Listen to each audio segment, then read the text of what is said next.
Perkenalkan, nama saya Siti Umayasari, Prodi Pendidikan Fisika semester 2. Saya adalah salah satu perwakilan dari kelompok 6 yang akan menjelaskan tentang Al-Quran dan Hadis. Adapun tugas ini kami buat untuk memenuhi mata kuliah Pendidikan Agama Islam. Pun yang akan saya bahas pada kesempatan kali ini adalah apa itu pengertian Al-Quran dan tujuan dari Al-Quran. Dan yang kedua yaitu apa pengertian hadis dan tujuan dari hadis, serta manfaat-manfaatnya dalam kehidupan sehari-hari.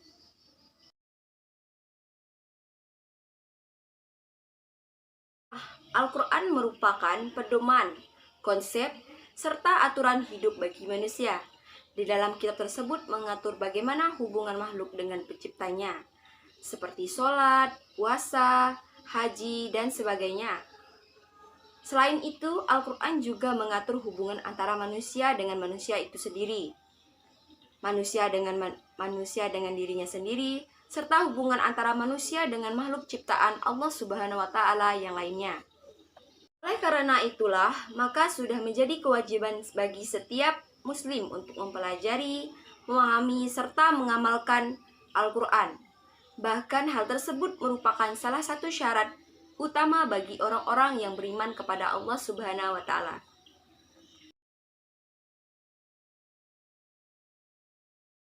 Baiklah, untuk pembahasan kedua yaitu apa tujuan dari Al-Quran diturunkan ke bumi. Nah, yang akan saya bahas pada kali ini ada 3 tujuan mengapa Al-Quran diturunkan ke bumi. Yang pertama, sebagai petunjuk akidah dan kepercayaan yang harus dianut oleh manusia, yang tersimpul dalam keimanan akan keesaan Allah dan kepercayaan akan kepastian adanya hari pembalasan. Dan yang kedua yaitu sebagai petunjuk mengenai akhlak yang murni dengan jalan menerangkan norma-norma keagamaan dan susila yang harus diikuti oleh manusia dalam kehidupannya secara individual dan kolektif.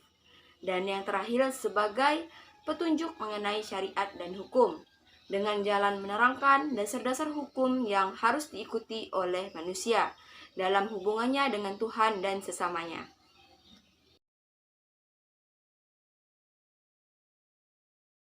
Kita masuk pada pembahasan ketiga yaitu tentang pengertian dari hadis. Nah, hadis ini disebut juga sunnah yang secara istilah berarti segala perkataan atau sabda, perbuatan, ketetapan, dan persetujuan dari Nabi Muhammad SAW yang dijadikan landasan dari syariat Islam.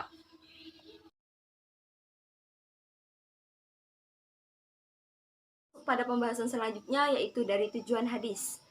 Tujuan mempelajari ilmu hadis adalah untuk mengetahui atau memilah hadis-hadis yang sahih dari yang selainnya, yakni mengetahui keadaan dari suatu hadis, apakah hadis tersebut sahih, hasan, atau bahkan daif, atau lemah sehingga tidak dapat digunakan sebagai pegangan hidup.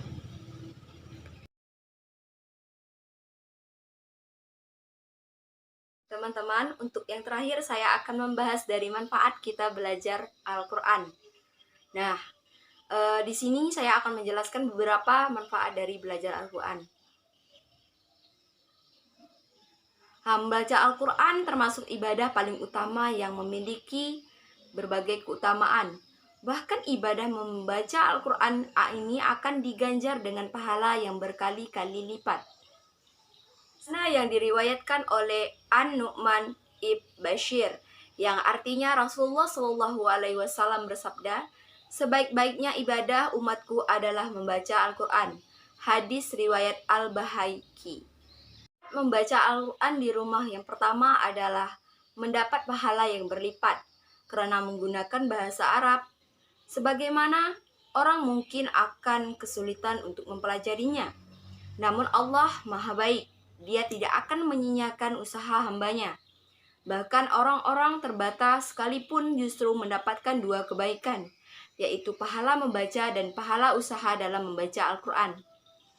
Dari Aisyah radhiyallahu anha, bahwa Rasulullah SAW bersabda, yang mahir membaca Al-Quran bersama malaikat yang terhormat Dan yang membaca Al-Quran sedangkan ia terbata-bata serta mengalami kesulitan, maka baginya 2 pahala. Hadis riwayat Bukhari dan Muslim. Manfaat membaca Al-Quran di rumah memang begitu menakjubkan, sebagaimana Rasulullah SAW bersabda sebagai berikut. Barang siapa yang membaca satu huruf dari Al-Quran, maka ia akan mendapat suatu kebaikan, dan satu kebaikan itu berlipat menjadi 10 kebaikan. Aku tidak mengatakan alif lam mim sebagai satu huruf, akan tetapi alif satu huruf, lam satu huruf, dan mim satu huruf. Hadis riwayat Bukhari. Untuk manfaat selanjutnya yaitu menjadi penawar penyakit hati dan fisik. Allah Subhanahu wa taala berfirman, "Dan kami turunkan di dalam Al-Qur'an suatu yang menjadi obat penyakit manusia dan rahmat bagi orang-orang yang beriman." Quran surah Al-Isra ayat 82. Selain itu dalam surat Ar-Ra'du Allah berfirman, "Orang-orang yang beriman hati mereka menjadi tentram dengan membaca petunjuk Allah, yaitu Al-Quran. Ingatlah, hanya dengan membaca petunjuk Allah, hati menjadi tentram." Quran surah Ar-Ra'du ayat 28. Jadi, bagi kamu yang sedang memiliki penyakit baik fisik maupun penyakit hati, kamu bisa menemukan obatnya dengan membaca Al-Quran di rumah ini. Yang ketiga yaitu tidak akan sesat dan celaka. Orang-orang yang membiasakan diri rutin membaca Al-Quran tidak akan sesat dan celaka. Hal ini menjadi salah satu manfaat membaca Al-Quran di rumah yang sangat penting.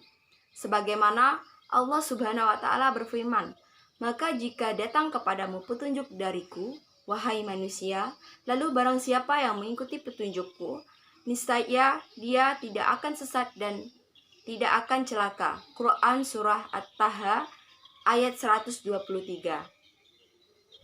Selanjutnya yaitu rumah akan menjadi bercahaya bila kita membaca Al-Quran. Oleh Rasulullah SAW, manfaat membaca Al-Quran di rumah diumpamakan seperti manusia. Rasulullah SAW bersabda, "Perumpamaan rumah yang disebut nama Allah di dalamnya dan rumah yang tidak disebut nama Allah di dalamnya adalah seperti perumpamaan orang yang hidup dan orang yang mati." Imam An-Nawawi berkata dalam hadis ini terdapat anjuran untuk banyak berzikir kepada Allah di rumah, dan hendaknya rumah jangan dikosongkan dari berzikir.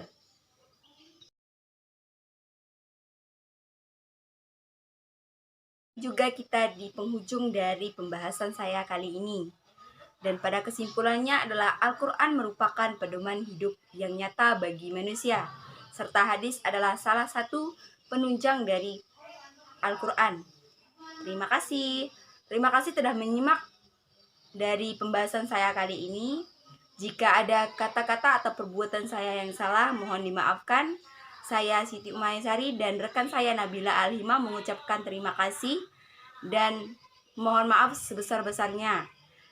Semoga kita selalu dalam lindungan Allah Subhanahu wa taala dan termasuk golongan orang yang beriman kepada Allah Subhanahu wa taala. Saya akhiri, wassalamualaikum warahmatullahi wabarakatuh.